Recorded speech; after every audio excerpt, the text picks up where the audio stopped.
Surely men accuse me unjustly of being macabre and morbid. I have a delightful sense of humor. If you don't believe me, just listen to another of my tales. This one I have entitled The Cask of Amontillado.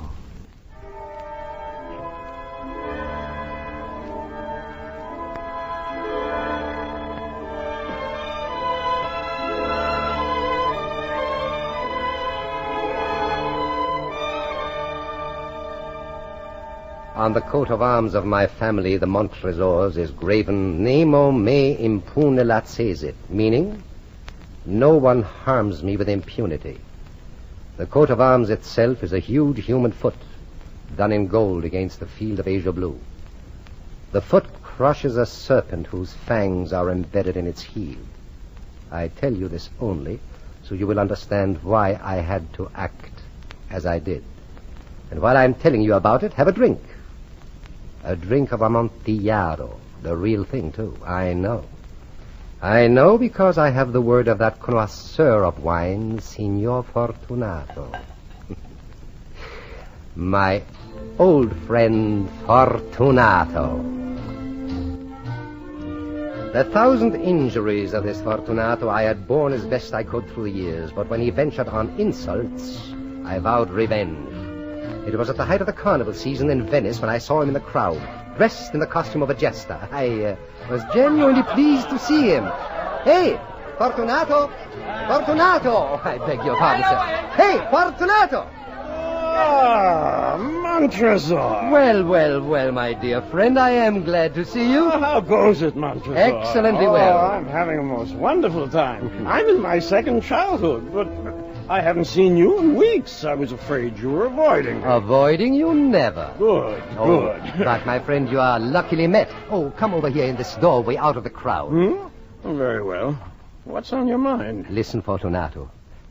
Only today I have received a barrel of what passes for Amontillado wine. Not really. Well, I have some doubts. Amontillado? Well, as I say, I have some doubts. Amontillado. Oh, when did I last taste Amontillado? But I see you are having a little vacation, and therefore I will go to Lucchese. If anyone can tell a good vintage, it certainly is Lucchese. Lucchese. Lucchese has the nose of a pig. Come, let us go. Go? Go where? To your wine vaults. Oh, no, my friend. I couldn't possibly impose. Oh, I insist. No, the vaults are damp and you have a bad cough. I will not be swayed. But the vaults are very deep. Your arm, sir. You insist? I insist. Very well, my friend. Let us go to the vaults of Montresor.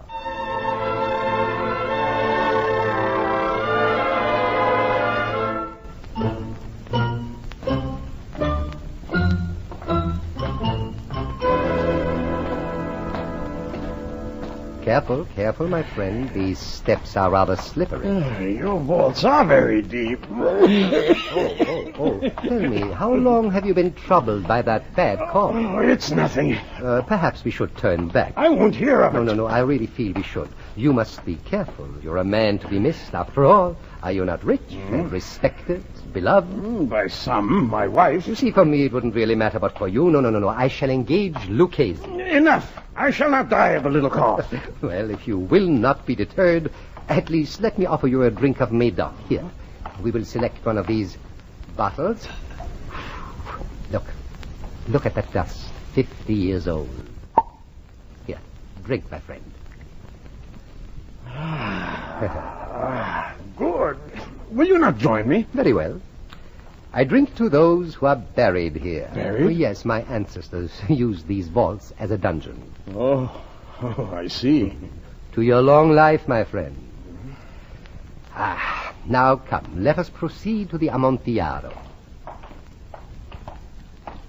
One moment. Yes? Do I hear water? Yes, we are under the river now. Why, is the moisture perhaps too much for your cough? I shall survive. Montresor. Yes, what? What is that? Hanging, swinging slowly to and fro in the passageway ahead. Oh, that? Nothing, just a skeleton.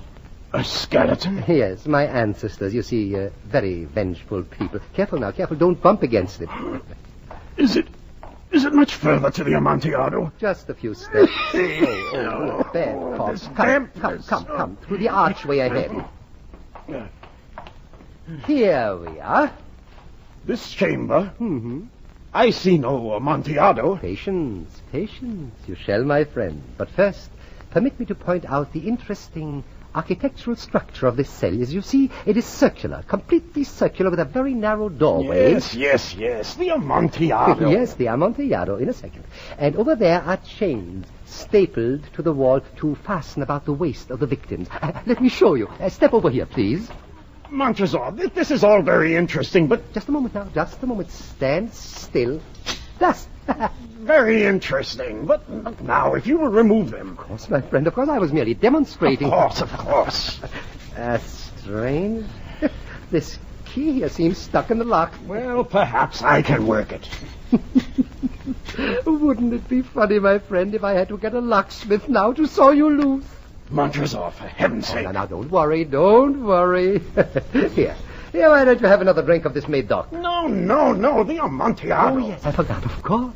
The Amontillado, of course. I'll fetch it. Wait, it's right out here. There. Taste it and drink. Well? It is! Amontillado! Amontillado. Drink up.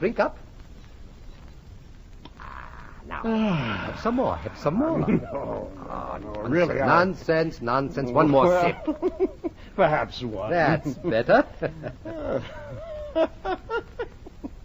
Oh, it makes the head go round and round. Amontillado. Doesn't it? Nothing like one last drink. Last drink? Before we leave. Oh, but these chains I'm wearing. Yes, I know. I'd forgotten.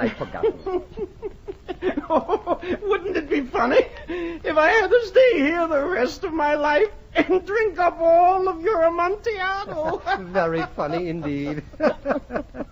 Tell me, you don't mind if I do some work while you drink, eh? No. Go ahead. Thank you. What are you doing kneeling in the doorway, Montresor? Oh, I'm just mixing up some mortar. Like baking a cake. That's right, like baking a cake. When do you suppose I'll get these chains off? Soon, my friend, soon. No hurry. Nothing I like better than to sit here and drink Amontillado and watch you work. What you doing now? Now, my friend, I am practicing the art of the mason. Isn't that funny? I could swear you were laying bricks. Laying a row of bricks across the doorway. And I'll have to step over them when I leave. Whoops. Oh, my cup is empty. Empty? Well, wait, I'll get you some more. Oh, grazie, amico. Yeah.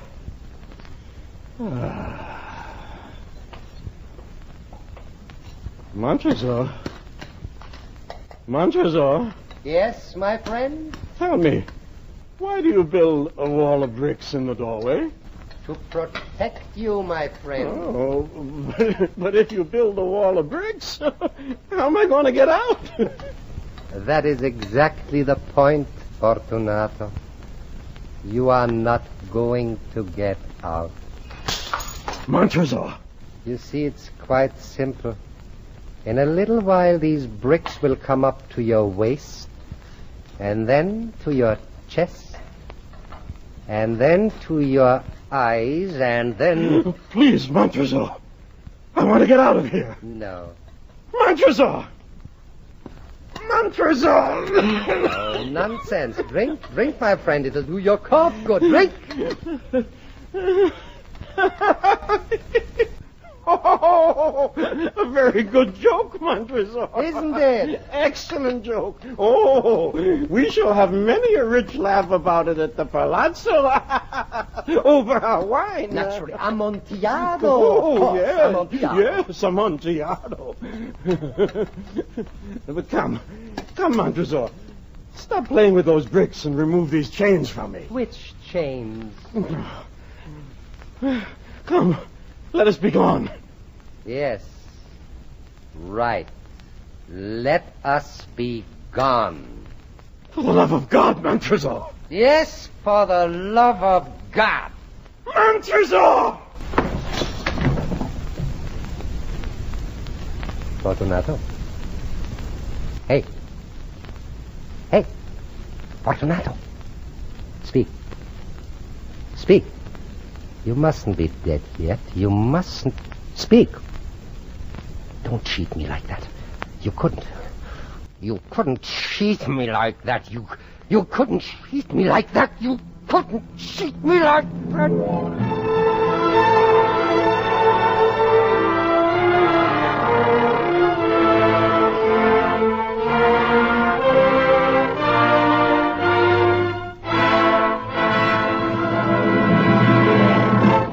From Hollywood, the NBC University Theater is bringing you Joseph Schildkraut in a radio version of Three Tales by Edgar Allan Poe.